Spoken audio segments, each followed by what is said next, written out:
ইরানের রাষ্ট্রীয় টেলিভিশন জানিয়েছে যে ইসরায়েল তাদের উপর আক্রমণ চালাচ্ছে। ইরানের রাষ্ট্রীয় টিভি ও রেডিও অদৃশ্য হতে চলেছে বলে ইসরায়েলি প্রতিরক্ষা মন্ত্রীর হুমকির কিছুক্ষণ পরেই হামলার এ খবর এলো। সংবাদ মাধ্যম আল আরাবিয়া জানিয়েছে, সোমবার 16 জুন ইসরায়েলি হামলা Islamic Republic of Iran broadcasting RIIB ভবন ক্ষতিগ্রস্ত হয়, ফলে সরাসরি সম্প্রচার বন্ধ করে দেওয়া হয়। ঘটনার একটি ভিডিও শেয়ার করে আল জাজিরা ও ইরানি সংবাদ মাধ্যম জানিয়েছে, ইসরায়েলি হামলার ঘটনা নিয়ে উপস্থাপক যখন টিভিতে সরাসরি সম্প্রচারে ছিলেন তখনই একটি বিস্ফোরণ ঘটে।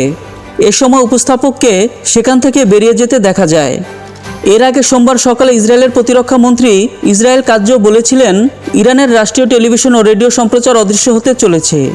তেহরানের যে জেলায় এই সম্প্রচারকারী প্রতিষ্ঠান অবস্থিত সেখান থেকে সরে যাওয়ার সতর্কতা জারিও করা হয়েছিল।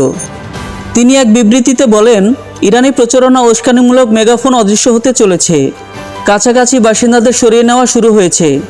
সোমবার ইসরায়েলি সেনাবাহিনী তেহরানের উত্তরাঞ্চলীয় জেলা 3-এর একটি অংশের বাসিন্দাদের অবিলম্বে সরে যাওয়ার আহ্বান জানিয়ে বলেছিলেন যে তারা সেখান থেকে বিমান হামলা চালানোর পরিকল্পনা করছে।